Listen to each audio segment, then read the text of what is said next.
What would you do if the world constantly tried to tell you that you're invisible, that you don't belong? Tonight, you'll meet Zara, a young woman facing judgment, prejudice, and cruelty at every turn. From whispered insults to public humiliation, she's tested in ways most of us can't imagine. But one night, everything changes. Will courage be enough to fight back? Watch her story unfold, and don't forget to like, share, and comment, because this is a story everyone needs to see. The restaurant was almost empty, just a few late diners scattered across dimly lit tables, but the air felt electric. Zara moved with calm efficiency, carrying plates and refilling glasses, but her heart raced. Tonight wasn't just another shift. Tonight she would face Enzo, a name whispered with fear in every dark corner of the city. The Mafia Boss himself had walked in, and every head had turned the second he entered. Powerful, ruthless, dangerous. And Zara, she was just a waitress, or so everyone thought. Vince sat at a corner table, his sharp eyes scanning the room like a predator marking territory. His presence demanded obedience. Even the staff seemed to shrink under his gaze. Zara approached, balancing a plate of steak, trying to appear calm. Her hands didn't shake, at least not outwardly, but inside, adrenaline pulsed through her veins like wildfire. She knew one wrong move could cost her everything. He looked up at her, a faint smirk tugging at his lips. "Steak, medium rare. Don't mess it up," he said, his voice low, coated with authority and danger. Every word was a reminder of the power he held, the lives he could destroy with a single decision. Zara nodded, placing the plate before him, her pulse hammering in her ears. Then she did something she never thought she could. She slid a small folded note across the table, just out of Vince's direct line of sight. His eyes flicked down, curiosity cutting through the usual mask of control. The restaurant seemed to hold its breath. Zara's secret, something she had carried with her for months, rested in that tiny piece of paper. And now it was in his hands. Vince's smirk faltered. His fingers tightened around the note, his expression unreadable. But for the first time, something changed. His eyes, usually so sharp and unyielding, softened, or was it shock? Zara didn't know. All she knew was that the world had shifted in that moment, that the balance of power had wavered, and she had lit the spark. What could a simple note do to stop a mafia boss in his tracks? What secret could a waitress hold that could freeze someone like Enzo? Zara had taken a risk so great it could cost her everything, or it could change everything forever. Stay with us, because what happens next is a story of courage, danger, and the unexpected ways one person can confront a life they never asked for, and leave the most dangerous man in the city speechless. Zara had always moved through the world with a quiet confidence, a mix of warmth and sharp intuition that made people notice her without her asking. Growing up in a tight-knit neighborhood, she knew the rhythm of her streets, the laughter of children chasing after stray soccer balls, the scent of fried plantains mingling with the aroma of fresh coffee, the familiar greetings of neighbors who had watched her grow. Life hadn't been easy, but it had been steady. Zara loved her job at the upscale downtown restaurant, where she worked long shifts serving high-paying clients, balancing trays with the precision of someone who had learned early how to navigate both respect and expectation. She was proud of her independence, proud of the way she carried herself. Even in a world that often underestimated her, she had carved out a space where she could shine. At home, she spent evenings with her younger brother, Malik, teaching him math homework while her mother hummed old jazz records in the background. Their apartment was small, yes, but it was theirs, a sanctuary from the pressures outside. Yet, even in these ordinary moments, Zara sensed the edges of the world were sharper than they let on. The glances that lingered too long, the subtle shifts in tone when she walked into rooms filled with people who were supposed to be welcoming, the polite smiles that didn't quite reach their eyes, all of it whispered a truth she had learned to navigate quietly. Not everyone saw her the way she saw herself. At the restaurant, Zara noticed the same pattern. Some patrons treated her with casual respect, tipping generously and chatting as if they'd known her forever. Others barely concealed their judgments, their small microaggressions slipping through as jokes or veiled critiques. She had learned to brush it off, to keep her head high, to let the work speak for itself. Still, there was a tension, a current of unspoken inequality that followed her like a shadow she couldn't shake. Outside of work, the world was no gentler. On the subway, she sometimes felt eyes narrow, a subtle shift in the way people stepped aside or avoided sitting near her. At college, she had seen the same pattern in her classrooms, assumptions about her intelligence, her capabilities, her place in the world.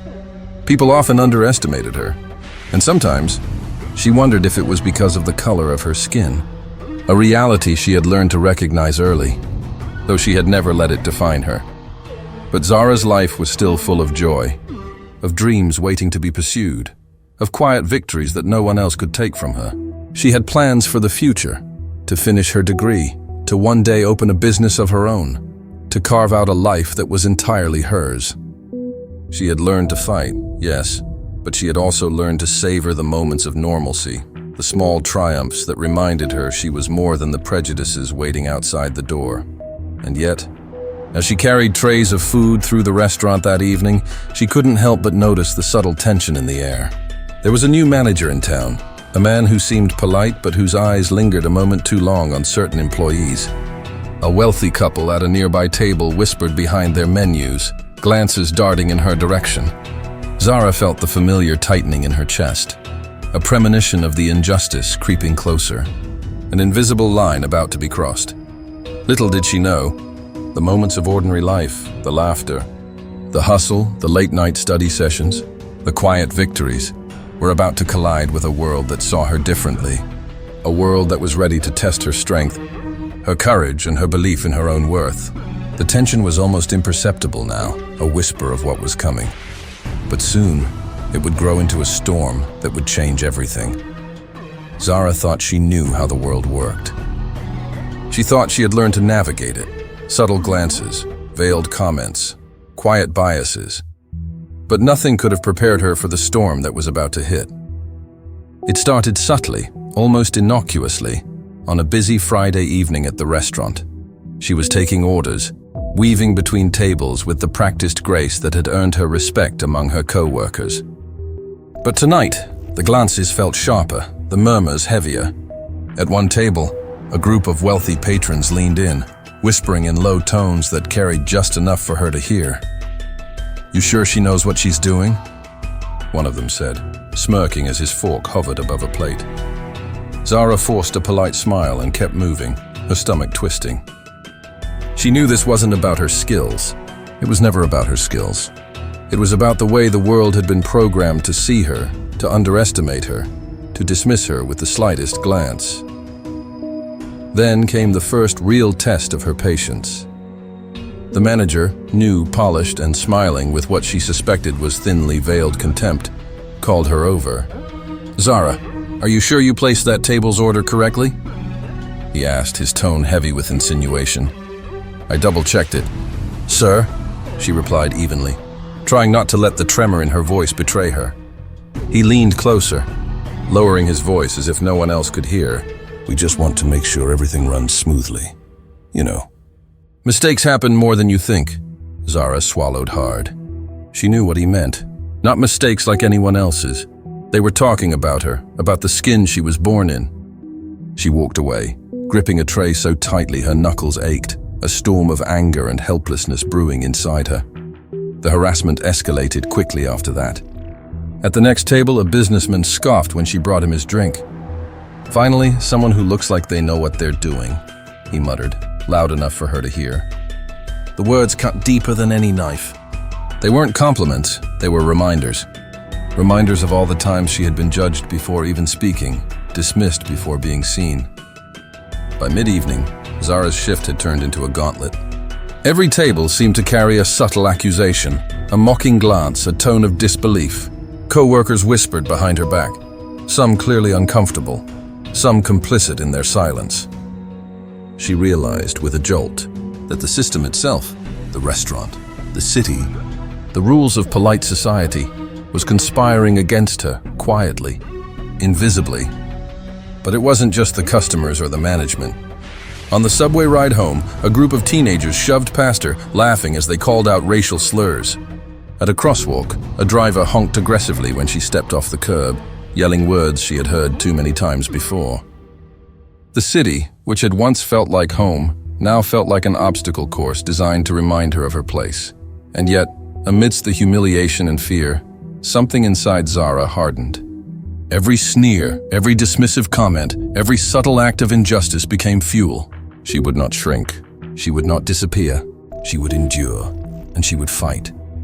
Not with fists, not with anger, but with something far sharper. Courage, intelligence, and the truth.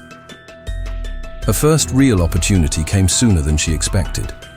A wealthy client, a man of influence, notorious in certain circles, made a thinly veiled attempt to humiliate her publicly during dinner.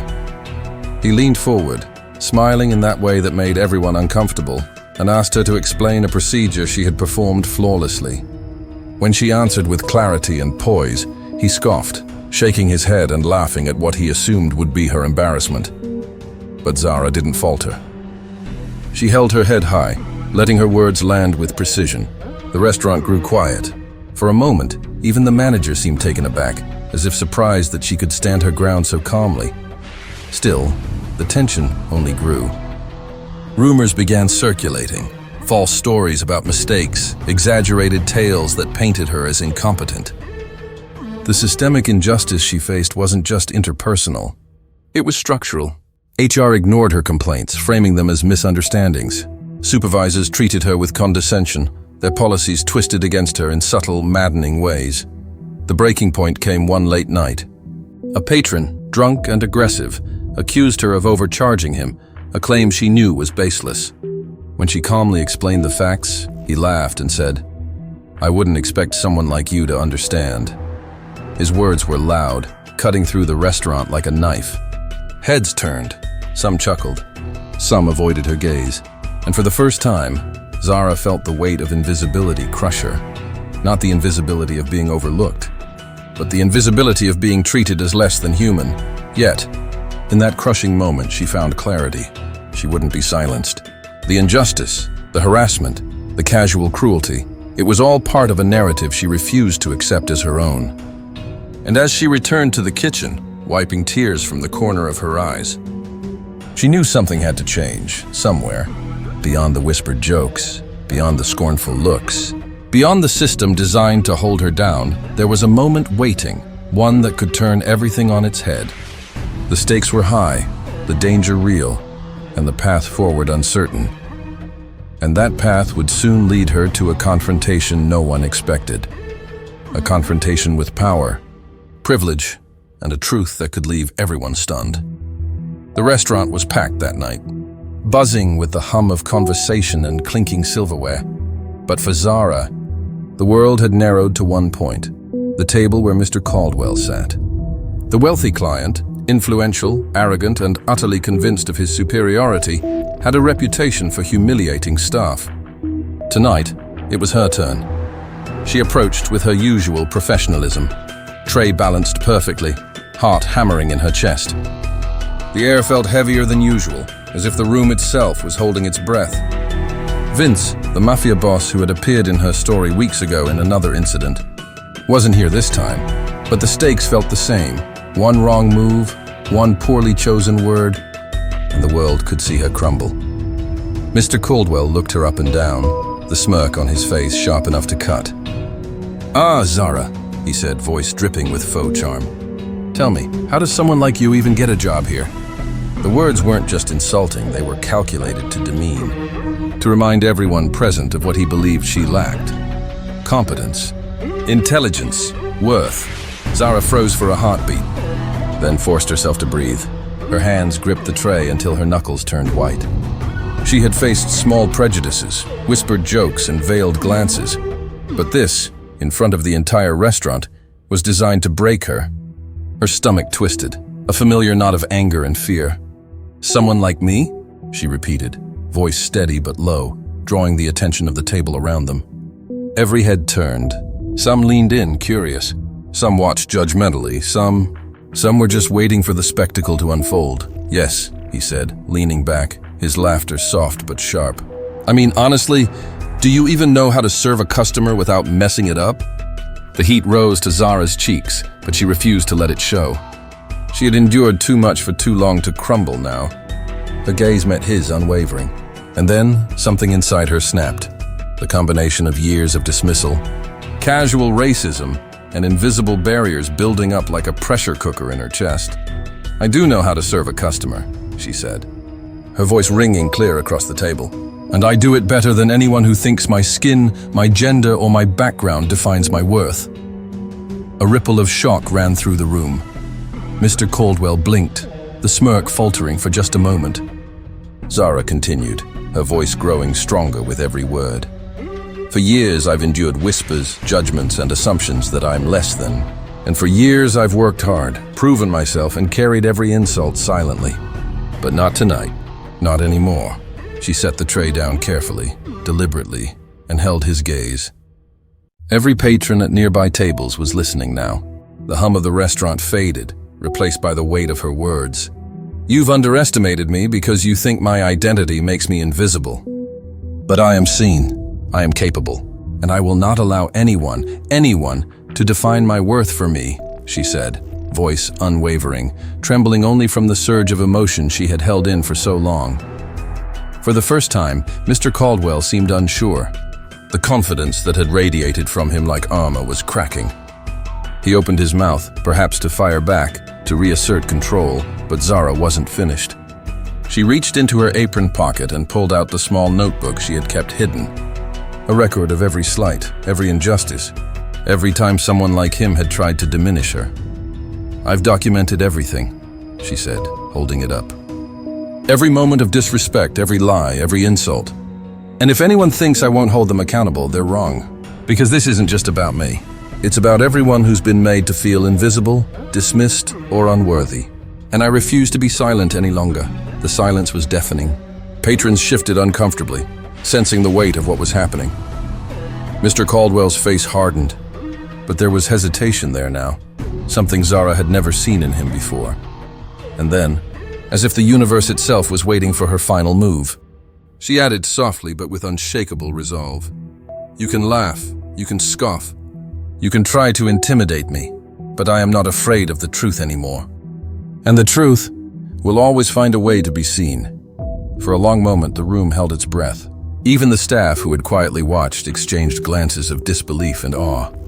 Zara felt a strange mix of adrenaline and relief that she had stood up, adrenaline from knowing the storm she had just unleashed. And then, just as Mr. Caldwell opened his mouth, this time, perhaps to apologize, perhaps to lash out, Zara walked away. Her head held high, steps measured, every patron now watching, every whisper carried. In that moment, the fight wasn't over, but something had shifted. The power dynamic had changed. The seed of courage she had planted in herself, and in everyone who had witnessed her stand, would grow. And as she returned to the kitchen, leaving a stunned silence behind, she knew this. The next step could either make her a target, or a force no one would ever ignore. The storm had begun, and Zara was ready to face it. The air in the restaurant the next morning felt different, though nothing about the building itself had changed. The tables gleamed the same. The smell of freshly baked bread and brewed coffee filled the room, and the soft hum of patrons chatting continued as usual. Yet for Zara, everything had shifted. The confrontation the night before, the courage she had summoned, the words she had spoken, the stand she had taken, had set off ripples far beyond what she could see in that moment. Word traveled fast. By midday, rumors of Zara's bold stance had reached other restaurants, other establishments, and even some of the city's social circles. Patrons whispered not with mockery this time, but with admiration. Her co-workers, who had silently supported her from the sidelines, now looked at her with a mixture of awe and newfound respect. Even the manager, who had once doubted her, seemed hesitant, aware that the power balance had subtly shifted. The immediate consequences for Mr. Caldwell were swift. A formal complaint from Zara, backed by her meticulous documentation, forced the restaurant's corporate office to act. He was reprimanded publicly and quietly barred from returning, his reputation taking the kind of hit that no amount of wealth or influence could entirely repair. For Zara, this was validation, but not the kind that made her boast or celebrate. The real victory was far more profound. She had reclaimed her dignity and asserted her worth in a system designed to overlook her. But beyond the restaurant, the effects resonated deeper. Zara began receiving messages, emails, calls, even handwritten notes from people she didn't know, sharing stories of their own experiences with prejudice, discrimination, and invisibility. Some were fellow waitstaff, some were students, some were professionals like her who had learned to navigate a world built to underestimate them. Every message reminded her that the fight she had taken on wasn't just personal, it was universal. Her courage had sparked hope in others, showing them that resistance was possible, that standing up could make a difference. Still, the journey wasn't without its struggles. There were moments of doubt, lingering fears that retaliation or systemic inertia might erase her victory. Some co-workers, uncomfortable with change, tried subtle ways to undermine her. Some patrons still whispered cruel remarks, testing boundaries. And yet, Zara had learned the most crucial lesson of all. Courage wasn't the absence of fear. It was the decision to act despite it. She met these challenges with the same clarity and calm she had displayed during the confrontation, each small victory fortifying her confidence and resilience. Her family, too, felt the reverberations.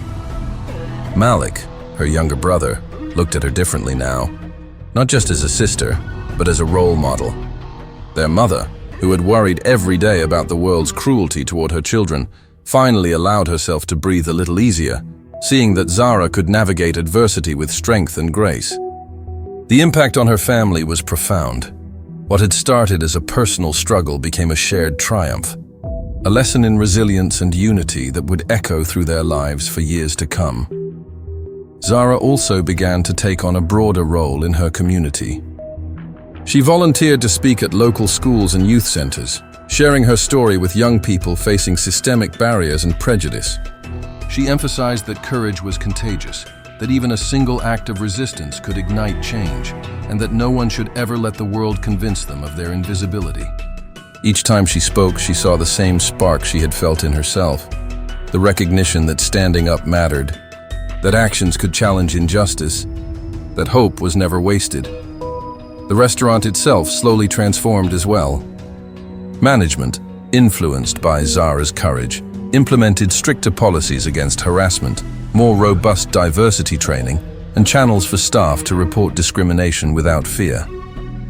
Co-workers who had once whispered behind closed doors now collaborated openly, inspired by her example. The culture shifted incrementally, a reminder that systemic change often begins with the courage of a single individual willing to risk everything. Perhaps the most powerful change, though, was internal. Zara no longer measured herself by the assumptions of others. She no longer questioned her worth based on prejudice or bias.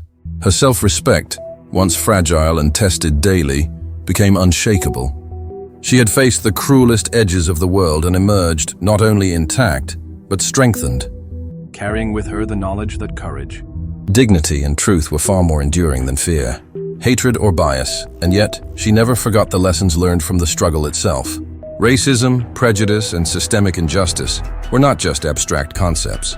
They were forces that eroded families, communities, and the sense of shared humanity. She saw the consequences in those who had perpetuated cruelty, in the isolation of those who had been silent, and in the pain etched on faces like her own. Every act of discrimination, every whispered insult, every institutional barrier carried a weight, and Zara understood that true change required vigilance, resilience, and action, not complacency. The ultimate resolution, then, was twofold: a personal triumph and a societal lesson. Zara had reclaimed her life, her dignity, and her voice, but she had also illuminated a universal truth. Prejudice weakens communities. Silence emboldens oppressors, and unity, solidarity, courage, and empathy creates the only lasting path to justice. By the end, Zara's story had become more than a single night, more than a single confrontation. It was a narrative that demonstrated the power of the human spirit when it refuses to bow to hatred, the profound ripple effects of one person's courage, and the transformative potential of standing up not just for oneself, but for everyone silenced by the world's unfair assumptions. As she stood by the window of her apartment that evening, watching the city lights flicker and pulse below, Zara reflected on everything she had endured. The journey had been harrowing, the battles exhausting, the victories hard-won. And yet, she smiled. A quiet, knowing smile that carried the weight of survival and the promise of change. Courage defeats hate, she whispered to herself, the mantra echoing through her mind. Prejudice can never silence the truth, and one person standing tall can inspire a world to do the same. In that moment, Zara knew the fight wasn't over, and perhaps it never would be. But she had learned something far more important. She was no longer defined by the prejudice of others. She was defined by her actions, her strength, and her unwavering belief in justice. And with that belief, she carried the seeds of change, ready to grow, ready to spread, and ready to illuminate the dark corners where hatred once thrived. Her story was a testament, a reminder and a challenge, to face injustice with courage, to confront prejudice with truth, and to build a world where unity, empathy, and resilience could outshine even the darkest forces of hate.